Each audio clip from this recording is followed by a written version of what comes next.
निःश्रितः वाहृदये हृदयं मयि अहममृते अमृतं ब्रह्मणि वायुर्मे प्राणे श्रितः प्राणो हृदये हृदयं मयि अहममृते अमृतं ब्रह्मणि सूर्यो मे चक्षुषि श्रितः चक्षुर्हृदये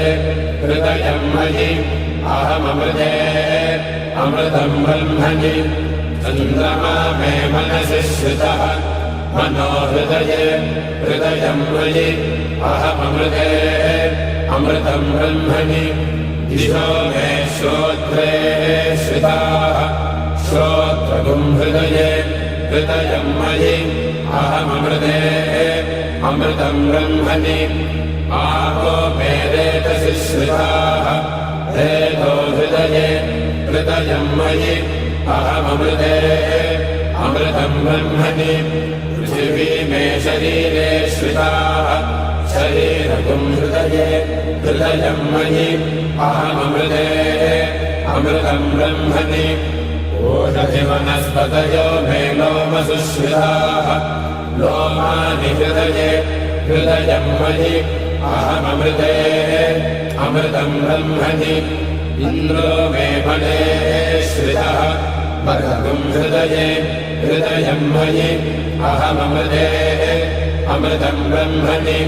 पर्जन्यो मे मूर्ध्नि श्रितः मूर्धा हृदये हृदयं मयि अहममृते अमृतं ब्रह्मणि ईशानो मे मन्यो श्रितः मन्युर्हृदये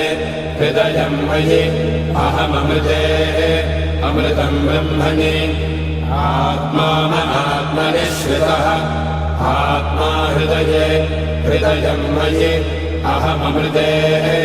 अमृतं ब्रह्मणि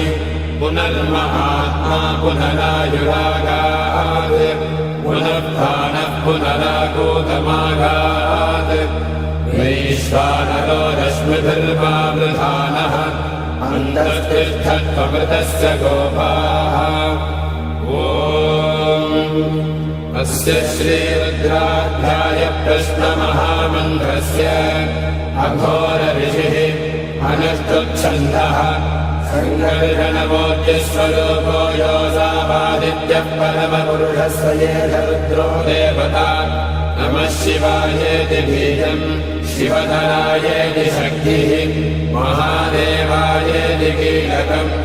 श्रीसाम्ब सदाशिवप्रसादसिद्ध्यर्थे जपे विनियोगः ॐ अग्निहोत्रात्मने अङ्गुष्ठाभ्यां नमः दर्शपूर्णमासात्मने दर्जनेभ्यां नमः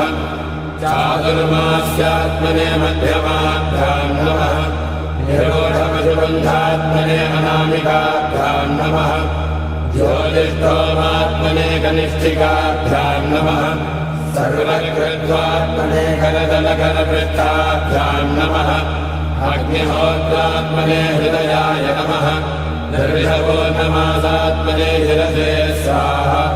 चातुर्मास्यात्मने